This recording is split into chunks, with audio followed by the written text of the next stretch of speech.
Welcome to the Authentic Change Podcast. I'm Mike Horn, your host, and this podcast is for leaders and coaches who need and want fresh perspectives on what it means to live and to lead authentically. You're a leader who wants to make a difference, but sometimes you feel stuck. You know there's more to life and to leadership than what you're currently experiencing. It can be tough to figure out how to grow as a leader. You might be reading all the blogs and books, but it still feels like you're not making progress. You might even be feeling like you're doing everything wrong. On Authentic Change with Mike Horn, we interview experts who share their insights on how to live and lead authentically. Our guests are trendsetters in building great leaders, teams, and organizations.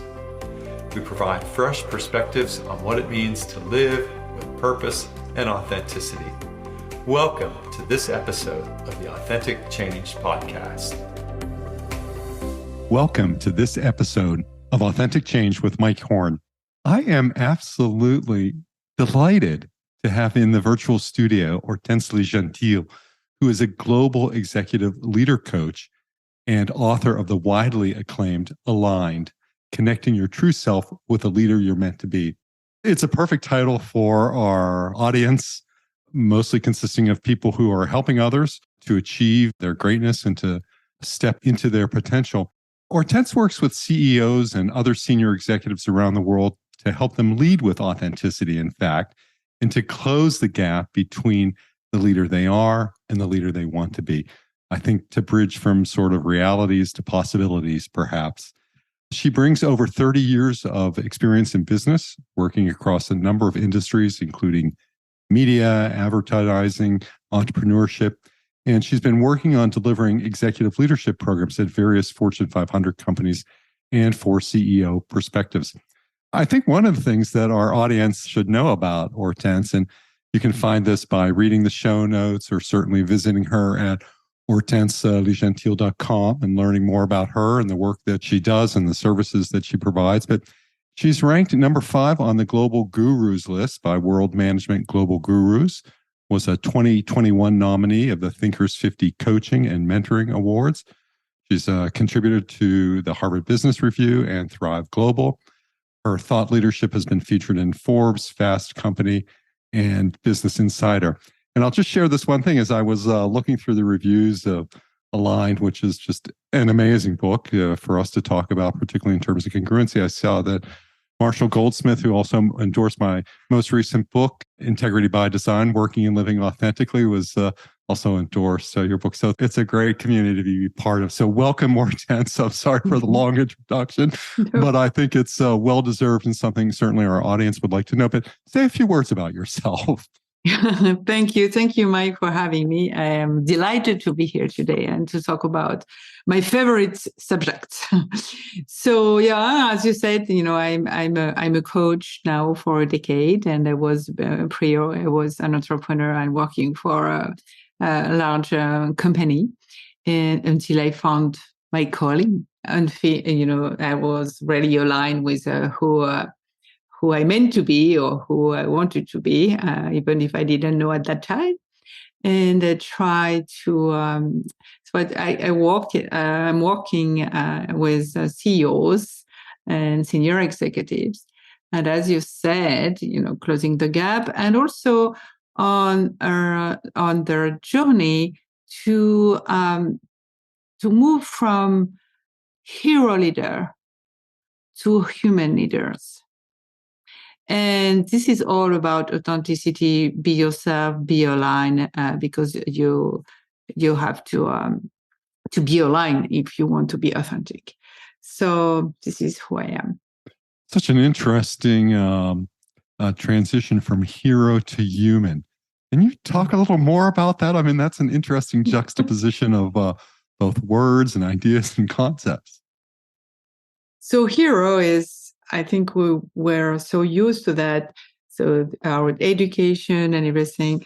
So leaders think that they should have all the answers and should be the smartest person in the room.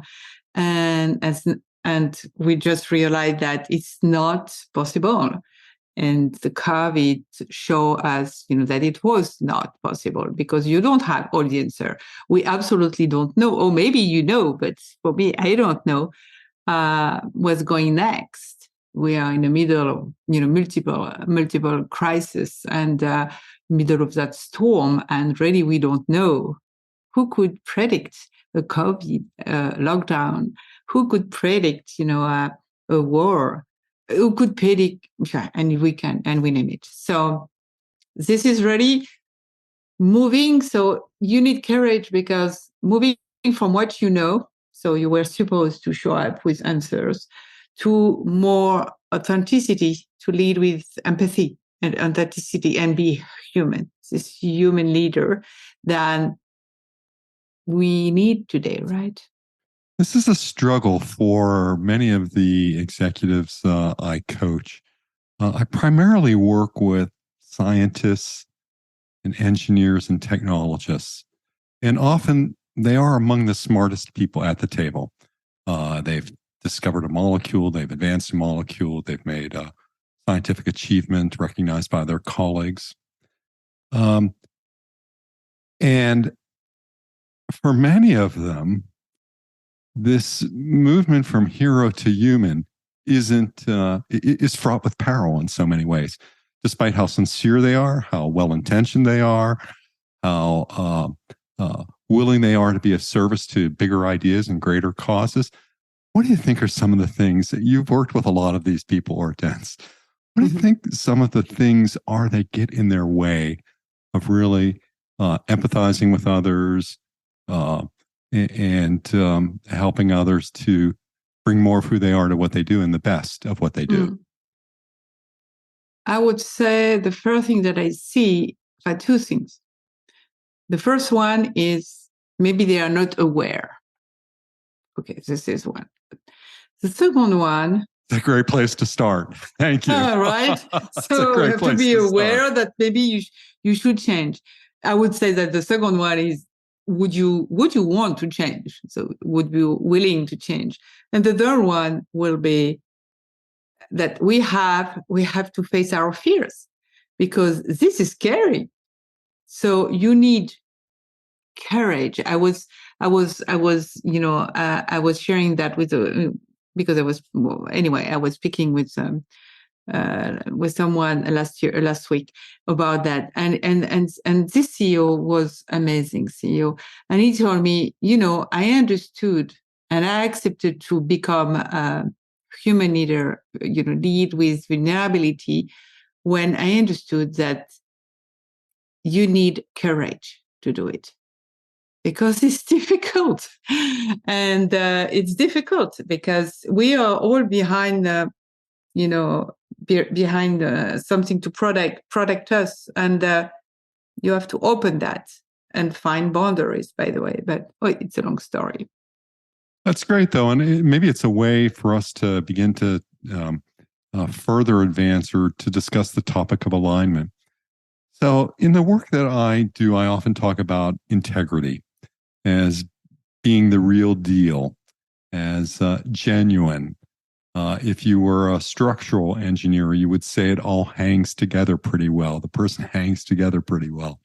Mm-hmm. So when I think about integrity, to be that real deal, it means that your words and actions need to align. And even better, if your thoughts, words, and actions align, because sometimes we get people to go through the behaviors and the motions, but they're not sold up there, and it diminishes the trust that people extend to one another. So I think about this in terms of alignment and how important it is relative to integrity. You're an expert on this topic. What is it about alignment that makes it work? I agree with you 100%. It's really being yourself. So we can use different words. This is amazing, because this is very interesting, because we can play with different words. Because if I just take alignment, for me, alignment is really the congruence of being yourself, what you think, and connecting with your driver, who you are, who you want to be. This is really that. But this is all about authenticity. It's all about being completely yourself. This is all about being your own person and not an imitation of it. And how you do that? By connecting with your why, what is important for you, your values, how you want to be remembered as a leader, for example. And as we think about this, it's often a word that I use is congruency as well as, how does congruency fit into your flow and into your relationships with others? And so much of this is often a matter of developing trust in your colleagues, trust in your coworkers, trust in yourself, so that you aren't second guessing yourself all of the time or operating out of some insecurities, but operating out of a sense of calm and confidence, and that ability really to own yourself, to be who you are in your own shoes. Mm-hmm. And yet, when I ask people, is it easier to be more authentic at work or at home? I mean, the answer is pretty predictable. People say, I'm a whole lot more authentic at home. What do you think are some of the causes for that, or intents, or in your studies and your observations of organizations and leaders, what might contribute to some of that? Oh, same. I think we were used to hear. We were told that, okay, being one person at home, close the door, and be another person, at the office. And this is not true.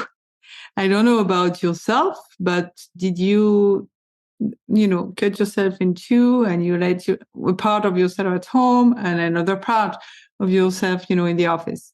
That's not true. So it's, again, all about,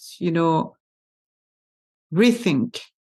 Take the time to rethink about everything we were told. And that doesn't work anymore today. Maybe it worked for a time, but it doesn't today. It's not true anymore. And we can see it, in all situations. So, and what are some of the sustaining behaviors that people can do that leaders can do to stay in this flow? I mean, you think about the day of an executive. One of my clients used to say that it all goes downhill after the moment I wake up. I always thought that was a pretty grim view of the world.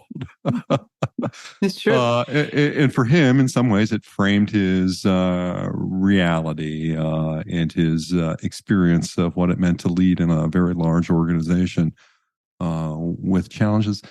What do you think that some of the conditions are that leaders can create to have environments where people bring their best? So I will answer two things. Be authentic, but first I would like to jump on what you said before. You talk about, when you are a leader today and you have so much, to lead with, fun to go with. When you cannot go outside, go inside. I am a big believer that all the answers are inside of us, not outside of them. So I will begin at the beginning, and I will take the time to reflect back to what we said just 5 minutes ago, but to reflect on, by the way, what drives me, why I'm here, what is my mission, and think about, yes, how you want to show up as a leader. Because if you are not clear, on that, you are not clear. You on your alignment, you don't know with what to align. So because it's a word, it's something, but it doesn't belong to you. And I like, to take this metaphor. It's like we are, as a leader, is the captain of the ship. So you are this captain. The crew is, all the organization, your teams, and you are in the middle of the storm or the ocean. So the ocean can change. So in one moment it can be very calm, and after there is a big storm.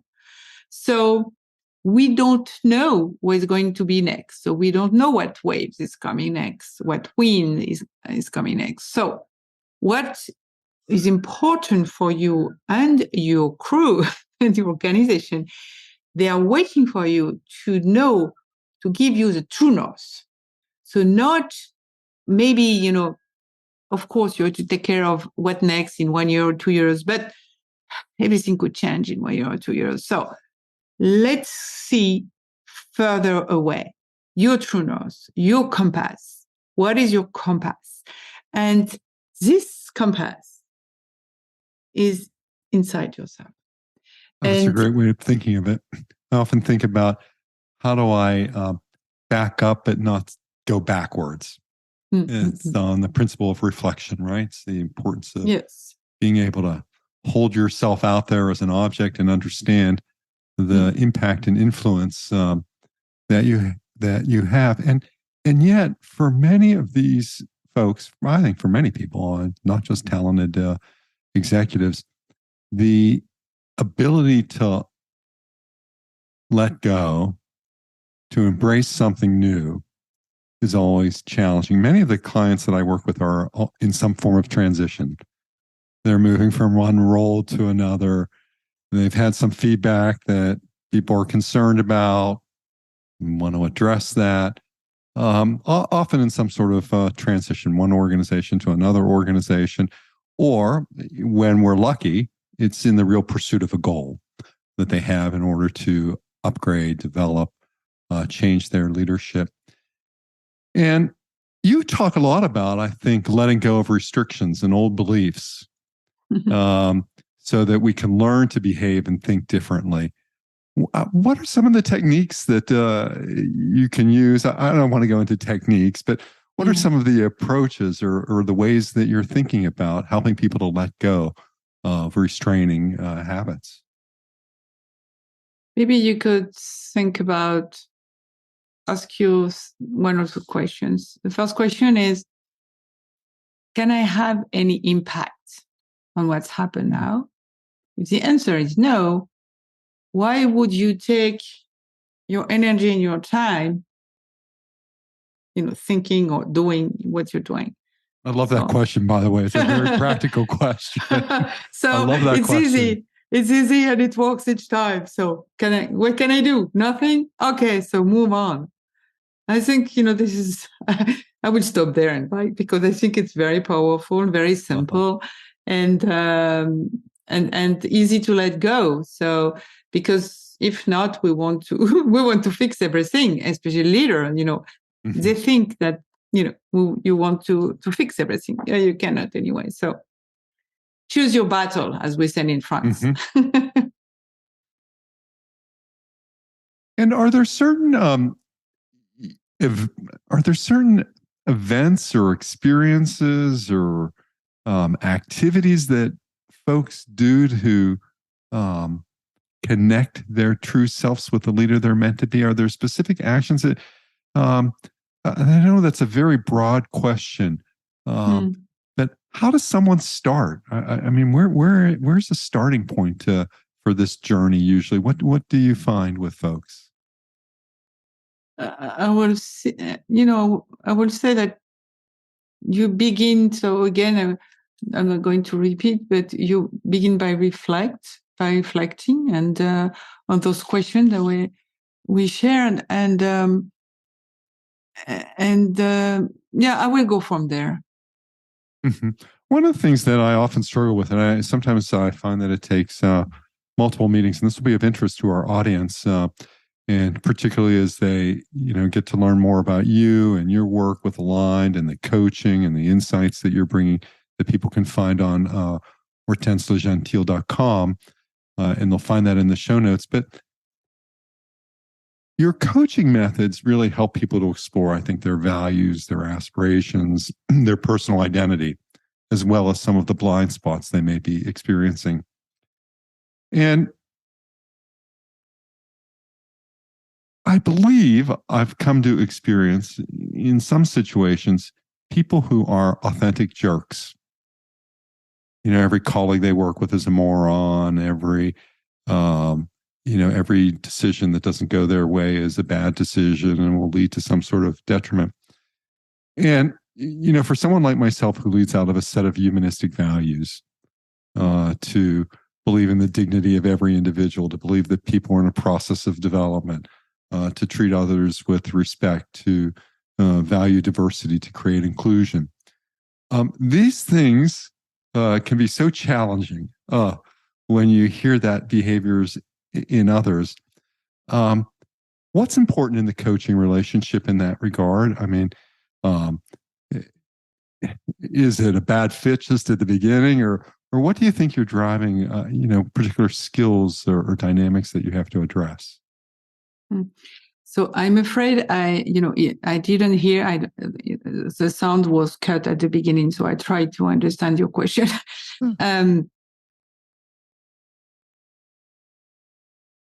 Okay, so did I understand well? The question is that you want to what to do? Yes, I mean, what do you do when you feel your values are out of sync or out of alignment with in the coaching relationship? What do you do? Oh, okay. So the first thing is that's not possible, I would say, Mike. I cannot coach someone who first doesn't want to be coached, and second, that I see that the value, my values, they are fighting. It never happened to me, but it could happen, yes, and I could say no. Oh no, one time and say no. So I think this is a beginning. If not, they are wasting their time, and I'm wasting my time. So I will not argue, with that. If you don't want to be authentic and be human, it's okay. So what can you do? I think that's so true. And, I think about what's the right amount of space to give to people to come to, the development of a goal that we can work on and have a fulfilling coaching relationship.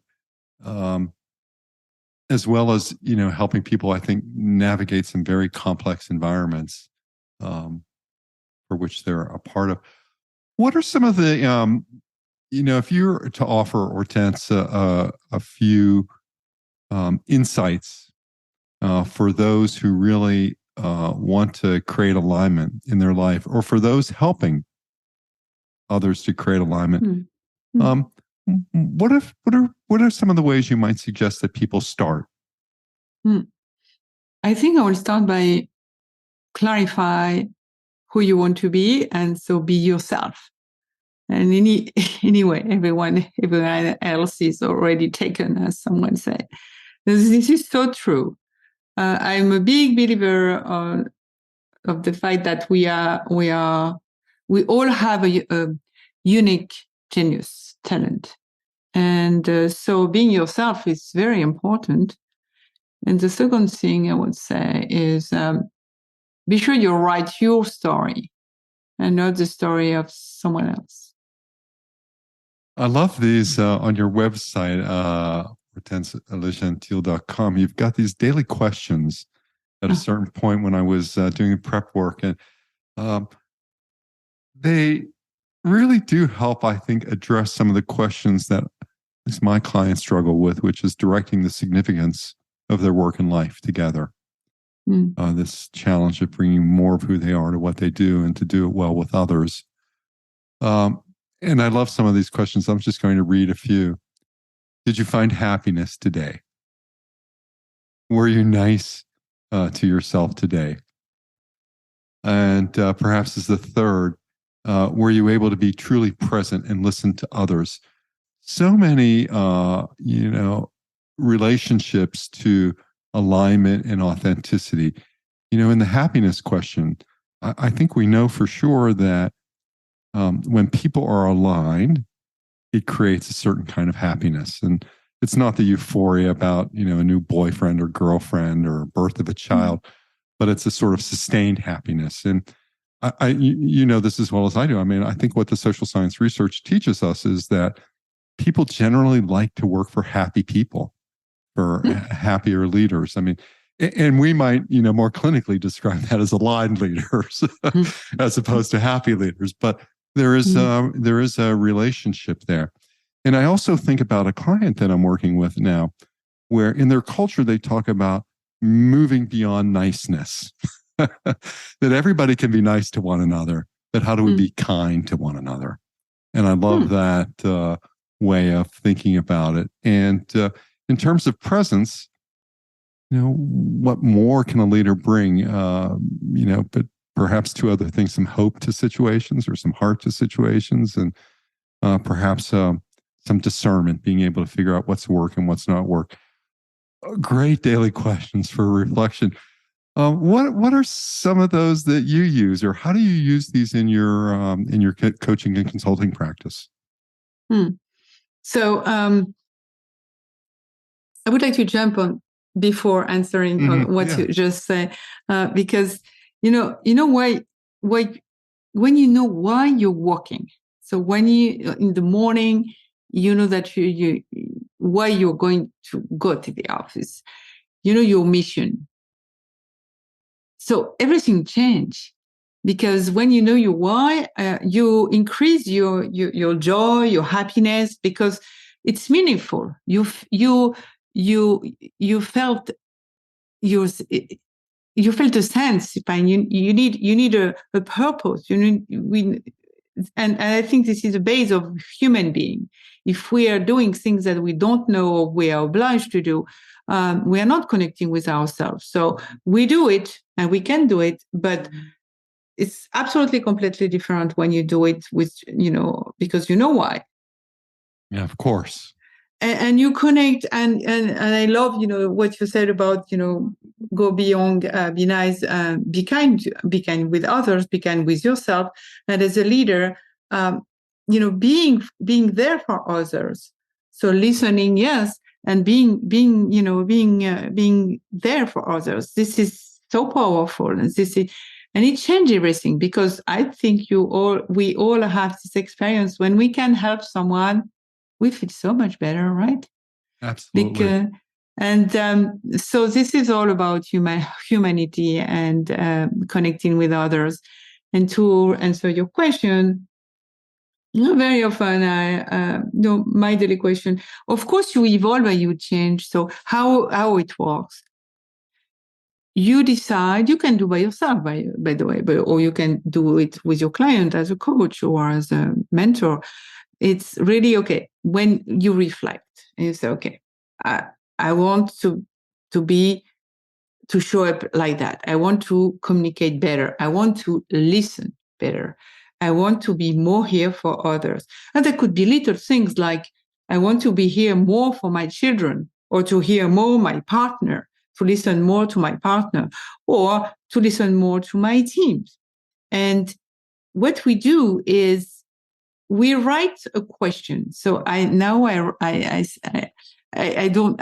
still, using the daily question, but I said that it's a daily check-in, because you could also have a sentence, just a sentence to remember something very important for you to evolve.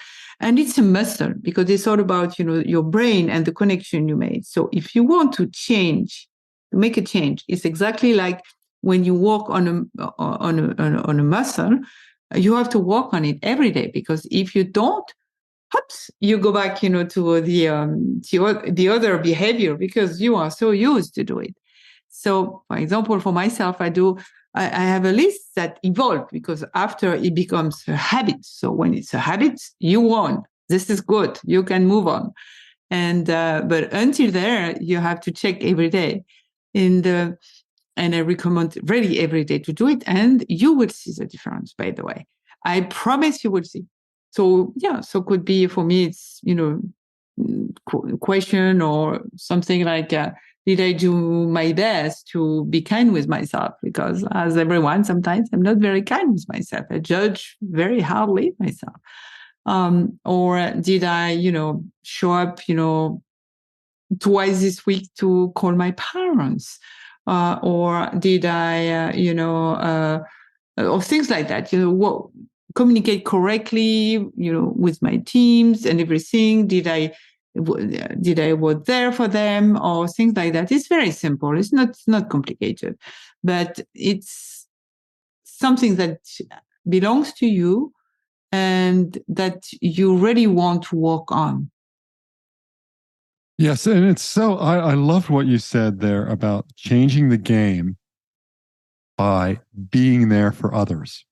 And I think it goes to the notion about choosing service over self-interest, in leadership roles. And but I love that expression about changing the game. I'm a big hiker, and a lot of the wildlife that I'm around are bighorn sheep. And when a mountain lion enters the area, the whole game changes. The sheep, flee up to the high mountains, and this act that you described about being there for others I think can be a huge mindset shift for many in terms of perhaps one of the single most important things they could do to develop their authentic leadership. I think so. I think that, one of our colleagues said that maybe leadership, my earliest mentor was a guy named Warren Bennis, and Warren wrote a lot of bestseller books on leadership. And one of the things that Warren said was, never has so much been written about so little. And I think he said that in a fairly cynical moment. And yet, I think one of our other colleagues has said that, perhaps all of this leadership boils down to two things, or comes down to two things. One is that you have to care. Yeah. And the second thing is you have to do something. You have to act on those cares. And that's why I love the succinctness of being there for others, because it implies both. Exactly. It's a way of thinking about leadership. Hortense le Gentil, it's just been a delight to be in conversation with you today to explore the issues of alignment and authenticity. And it's a great read. It's important for everyone who is on a journey to bring more of who they are to what they do, and to think about and to ask yourself the question is, are you aligned? And perhaps by visiting hortenselegentil.com, being in touch with her and her team, you can work on this journey to bring your best to every situation. So, Hortense, I'll leave if you have a final thought or a comment around alignment, I'll leave it to you, and then we'll wrap up this episode. Thank you, Mike. It was such a pleasure and a joy to talk with you tonight. And just one thing, Frances Eiserbain was a great leader and a mentor of mine and of a lot of people. And she said two things. She said, be is more important than, than what is the second, that do and learn, I think. And the second thing, she always said, here to serve. So this is so important, and it's a great source of inspiration for me. And really, I take this opportunity to say thank you to her. She passed away, as you know.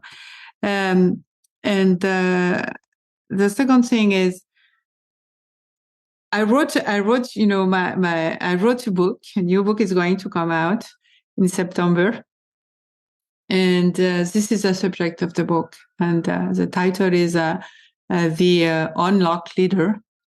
And so I would be so pleased if, you will find some more news on my website and on social, of course. And if you like it, pre-order. Pre-order, that's great. The Unlocked Leader. Yeah, it's too soon now, but the book will be on Amazon maybe June. It'll be here before you know it. That's so great, and thank you for another contribution to the world on advancing authentic leadership.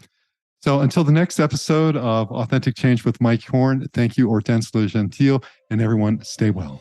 Thank you for listening to the Authentic Change podcast. I'm delighted that you've tuned in to listen. Please visit the show notes for links to topics discussed in today's podcast. To download a free ebook on authentic change and leadership and to subscribe to my newsletter, please visit mike-horn.com. Once again, mike-horne.com, mike-horn.com, Once again, thank you for listening to the Authentic Change podcast.